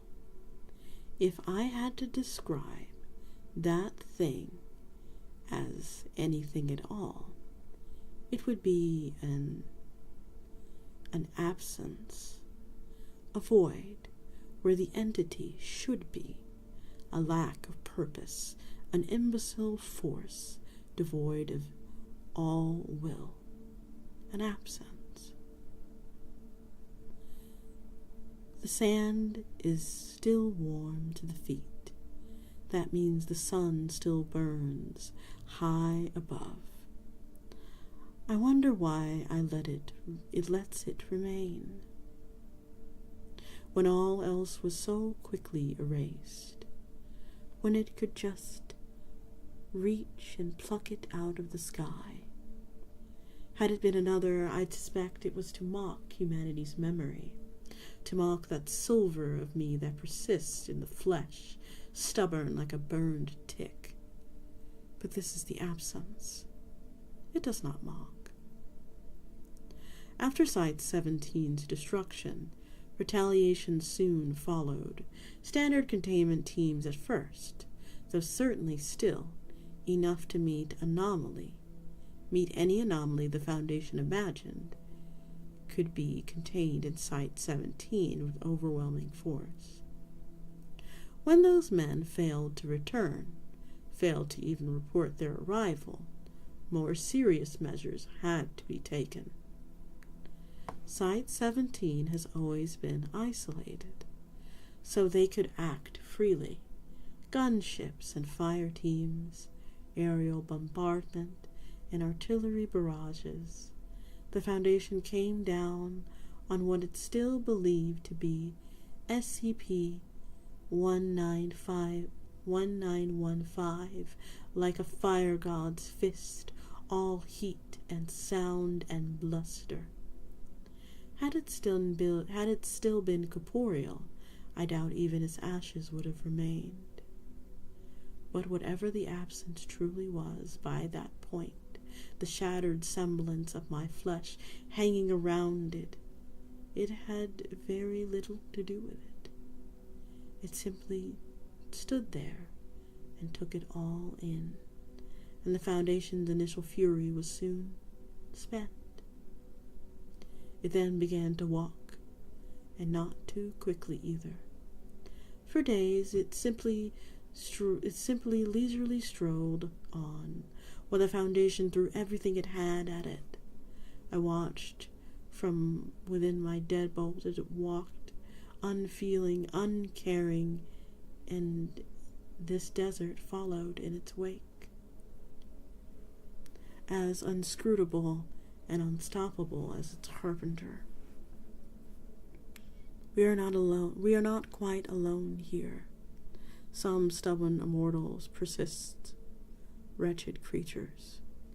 A continent away, an ancient man still walks, tormented by 3 mocking voices. He believed that he was the only one left. He believed that once he was the only one left, he would be allowed to rest. He was wrong. Beneath the ground is a soul, suffocating the earth, slowly grinds its sanity to mulch. From its prison of gold and rubies, there would be no release. Otherwise lies a once smiling god as sands cover his prone figure. He does not resist. He had once promised the world his love, promised the humanity stars. Sand pours through his fingers as he tries to gather his flame together, his people. But it is dying, and they are dead, extinguished. When someone walks by, they're bound to reach somewhere eventually, despite everyone's best efforts. And so the absence arrived in its first city, the sands at its heels like an obedient lapdog. Oh, there have been villages and towns before that, but the absence didn't care much enough to bother with them. It simply walked by, leaving them to the whims of the sands, which were ever so singular in their intent. But through the streets of the city it strode, the mobile task forces fought and fell to buy the civilian population just a few more minutes to evacuate. By this point, hiding what was truly going on became impossible. Of course, as street after street sank beneath the gentle, crawling tide, the Foundation had, of course, attempted to evacuate the city once it realized that there would be no stopping the absence. But if I have learned anything in my eons as a corporate peon, is that organizing an operation of that magnitude is something that takes a lot more time than the Foundation had. It's a wonder they managed to save as many as they did. As for the rest, it had waited until night fell. I imagine it was an eerie sight, the lone figure standing beneath the frozen light of other worlds in that empty intersection between financial and residential districts, where train tracks used to be before old steam locomotives went out of service and were never replaced with new ones. Yes, it waited until it could see the stars. Then it burned, without heat, without light, without life. It burned a hole through the city, and there was nothing to fill it. Reality cannot survive in a vacuum, they've always said, but the absence had shown how little it cared for reality. So it was gone, just like that. How does someone explain something like that? How do you describe what is not there? One moment, there was a city of 500,000. Next, it wasn't. To the place, it was even the sand. To the place, it was even the sands wouldn't come. It was just a scar. It was nothing. It was then, I believe, that the Foundation realized that it could not stand alone.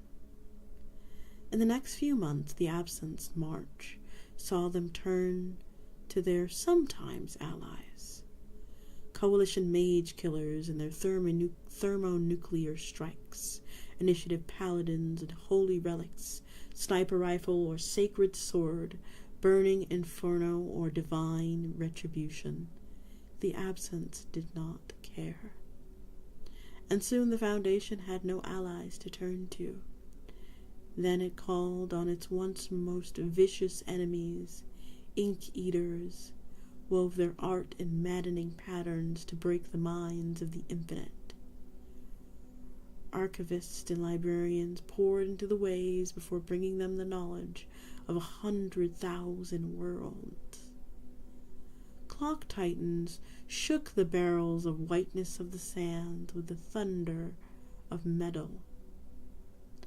The absence did not care, and soon the Foundation ran out of enemies. In a last act of desperation, then they committed their final and most painful betrayal. The wardens unleashed upon the world their prisoners. Of this I have made note, though I doubt the absence did the same. On the blasted wasteland that was once Boston, it was assailed by two brothers, one savage, one somber, one violent, the other reluctant. Nevertheless, they fought with a grace and unity to take the breath away. In their eyes, I saw they did not know each other for a very long while, and that they fought so that they could have time to rectify this. I saw regret and hope, rage and desperation, but most of all, I saw a simple need to be. I would like to believe that you and I would have been like them if we had met, brother. They fought with the fury of 1,000 years of solitude. It did not suffice. In a wounded valley that had once been a part of the Black Sea, we came across a self-proclaimed god. There was nothing but confidence in his eyes as he threw reality itself into disarray, bent and twisted most of its fundamental laws to bring upon the absence untold destruction. The earth froze and boiled and heaved. The air screamed with plighted glee, and the god, as he strode, draped in a cloak of lightning, as time itself clawed at the absence with talons of utter unbeing. Until the god came to meet the absence's lack of gaze, until his eyes rested on a nothing that lasted forever, until he did not suffice. Before the walls of Acre, as the ancient city was drowned by the desert, two figures approached us. One was four-legged and horned. Its crown was ice, its eyes galaxy.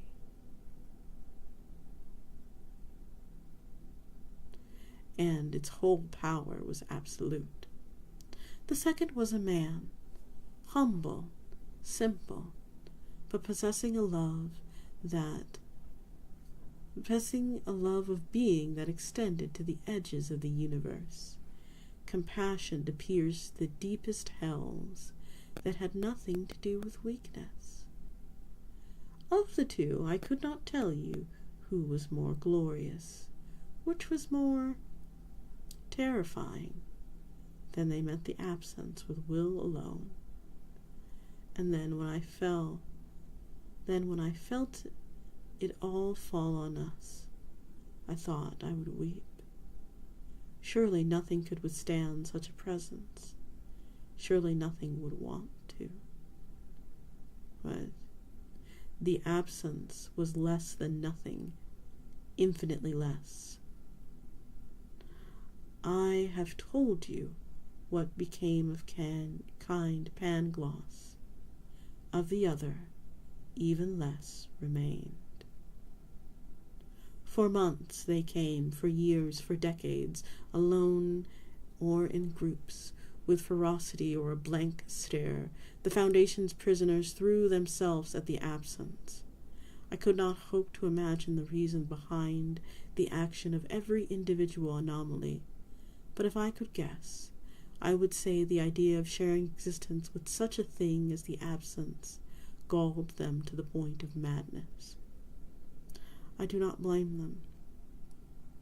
But by the end, the prisons ran empty, as the world dried up, as life was drained from it inch by inch, grain by grain, until only one city remained.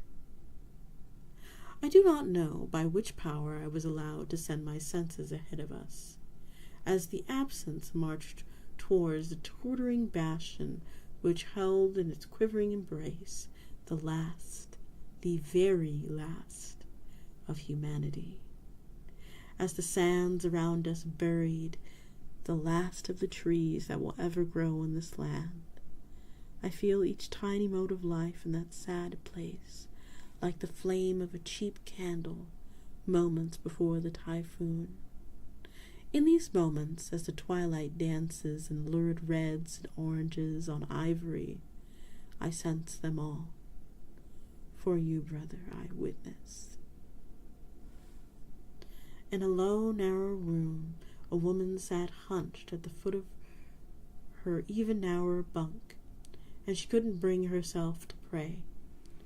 She'd lost her mother when she was but a babe.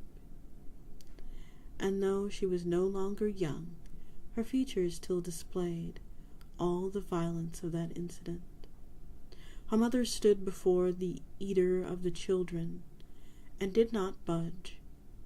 And when they both fell down, she sang still the praise of her Lord. She lost her father in the first days of war during the absence, and the paladins marched with holy fervor in their eyes. Her father had been a believer, had always been a solid presence in her life, an anchor unmovable by anything but regret. He had promised her he would be back. He did not mean to lie, but his God had forsaken him when it counted most. Forsaken all of them, and now Naomi knelt at the foot of the ever-growing bunk and could not pray, so she cursed instead. Below, in the series of dark cellars, which may have one point stored cheeses, a woman of about 40 tinkered with broken toys. When she was young, she made wonders, such wonders. In every line etched across her prematurely old face, I saw what could have been. Had it not been for the absence, for me, in the dim light and the soft noises of rotting wood crumbling beneath calloused fingers, I saw the death of potential, the death of possibility. Though Isabel was stubborn, as she always was, she knew that this toy would be her last. Just as well, she thought. There would be none left to play with it. On the rooftop of the highest building still standing, an elderly man watched the world come to an end. He was once an agent of the Foundation, one among 100,000, ready, prepared, and collected. His duty was to instruct new agents on what was proper for an agent to do, how it was proper for an agent to think, and he had been very good at his job, since generally his recruits survived the longest to thank him. But what was he now, he wondered, as he watched the sands pour over the paltry last line of defense that a few defiant fools erected the day before. His lads and lasses were long since dead, and that he knew, for all his years of training and experience, in the end they amounted to less than nothing. No longer an agent, for there was no longer an agency.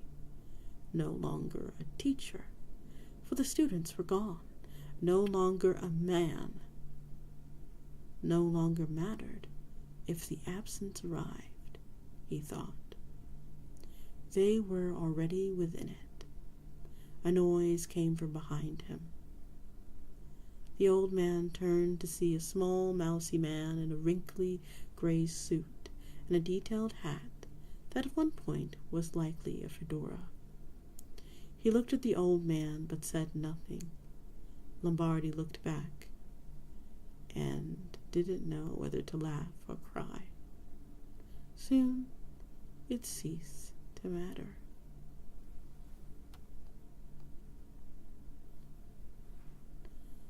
Such was the end. Quiet, small, bereft of heroics and great deeds, free of pretensions of great meaning. One night there was a human race on the planet Earth. The next there wasn't. And that was that. The stars did not wait for you, brother. When you took my power, when you burned yourself in the skies above, they looked upon you and felt nothing. The stars did not wait for humanity, for all the promises it showed, for the promise others saw in them. But what of the absence? What of me? We are, I am, by all accounts and possible qualifications, the greatest monster this world has ever saw. Perhaps that any world saw. And yet, brother, I see now that the stars wait for us, for me. Where is the justice in that? Seek it out not, for there is none. But the fact remains, brother. The stars do not wait for you, but they wait for me, to take them into my embrace. I suspect I shall not be long.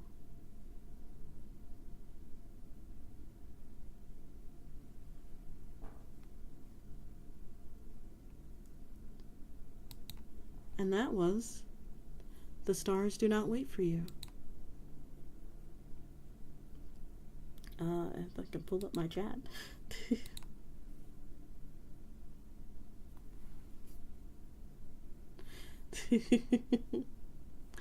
Welcome in, welcome in.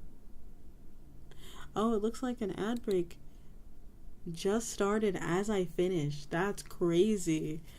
Whew. I know, I planned that. Stylish, stylish. Oh my goodness. That was such a cool story.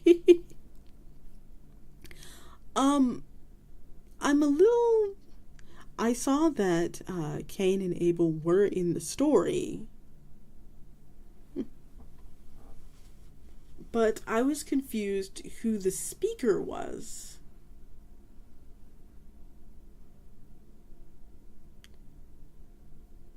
Yeah, they weren't really the focus. They were more like background characters,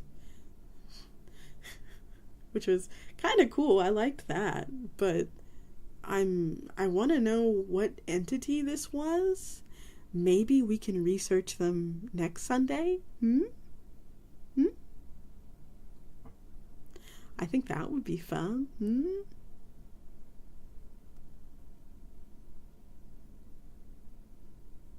If this is an entity, is this an entity we can research? Hold on, let me take a look. Boop.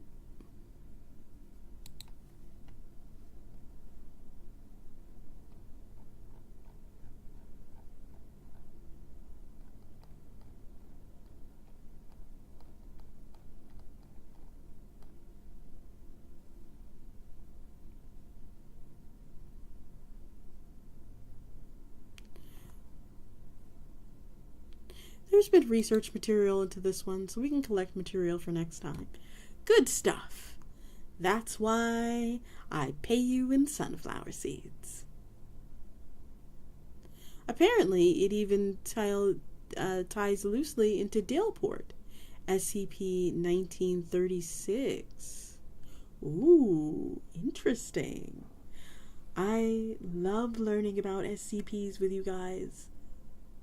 Last week it was about the Deva and those plants that I'm definitely ordering for the library if they come in different flavors. I'm just saying.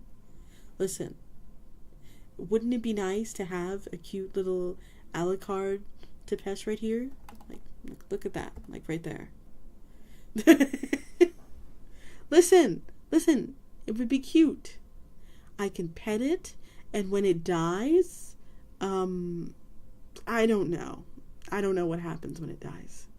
Flavored plants? No. Oh, welcome back, everyone. So the plant is apparently a head of a Davite servant that was one of the warrior queen's concubines, and because of the fruit, because it's a fruit, the head will eventually fall off the plant and die. But while it's attached, and your female, I think female presenting kind of works too. But if you are a lady, the plant will attempt to give you a little kiss. So cute. Plant kisser, plant kisser. Feed me Seymour, plant kisser. Welcome in. Oh, Neil. Oh my goodness. Wow, you guys have great timing. Welcome in. It has been a while. Hello. Well, let me read that. Welcome in, Raiders. My name is Grimoire Index. I am a cozy, creepy ASMR VTuber who works in a living library. I like otome games, trash fiction. Feel free to rest, relax, but today we are reading SCPs. And, getting ready for my debut that may or may not be on this Tuesday. Thank you all so much for the follows. Yes, SCPs, rah! SCPs, rah! I love SCPs too. So, today we are reading about Cain and Abel. Oh, thank you for the hydrate.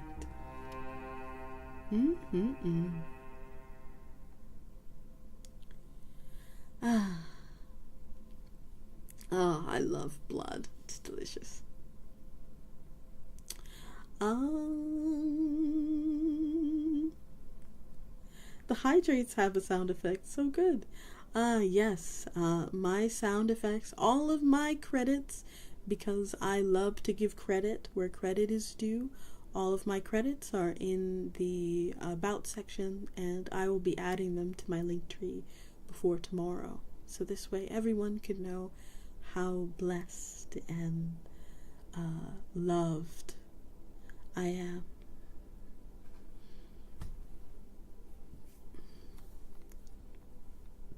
Thank you, Doodles. And there goes YouTube as well. Alrighty. Let's get that story in.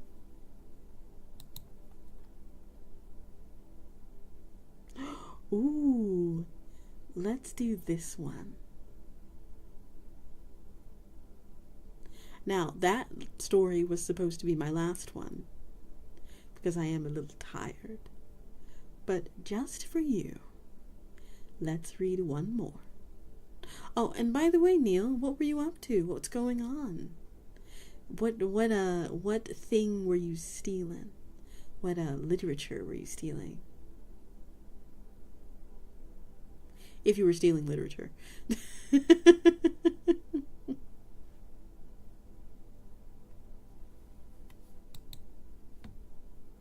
And if you need to raid and run, I totally get it. I really do get it. Honestly, it is a very slow night tonight. Very slow and calming night. Oh, cool. I'll rest now. I was playing Hollow Knight. Okay. Well, don't worry. I will take care of your apprentices. I promise not to scar them for life and keep them caged here. I promise.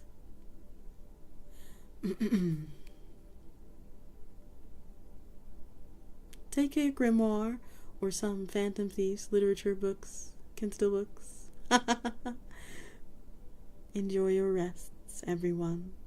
Please take care of yourselves. Alrighty, let's read that final story.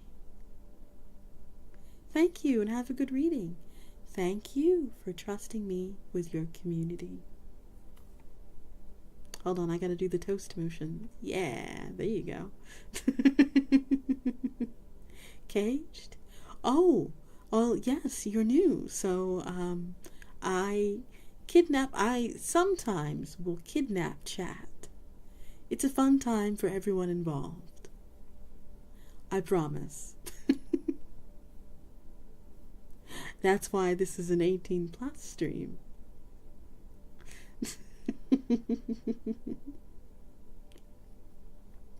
Only sometimes. Let me put this wine away. Okay.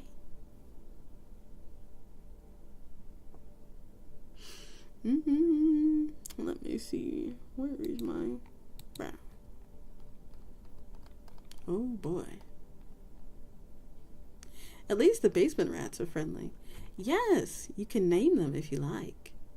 There's 2.